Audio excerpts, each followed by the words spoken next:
Sú margþætta óvissa sem fyrir 4 árum leiddi til áskorana að ég gegndi áfram embætti forseta mótar því blessunarlega ekki lengur stöðu okkar Íslendinga. Því niðurstaðan sem ég lýsti hér á nýársdag 2012 enn frekar í gildi nú. Að aðstæður þjóðarinnar séu þess eðlis að ég geti fremur orðið að liði ef val á verkefnum verður eingöngu háð mínum eigin vilja, óbundið af þeim skorðum sem embætti forsetans setur jafnan orðum og athöfnum.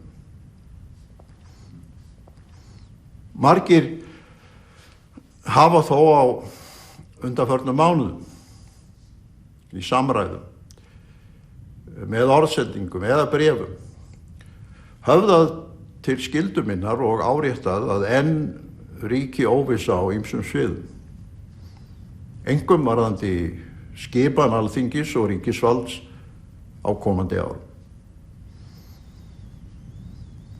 Ég met mikils traustið sem allt það góða fólk sýnir mér, en bið það og landsmenn alla að íhuga vel lýsinguna á kjörstöðu Íslands sem ég hef í dag gert að meginboðskap. Í ljósi hennar og á grundvelli lýðræðisins sem okkar aðalsmerki finnast mér blasa við hin réttu vegamót til að færa ábyrgð forseta á aðrar herðar og hef því ákveðið að bjóða mig ekki fram til endurkjörs.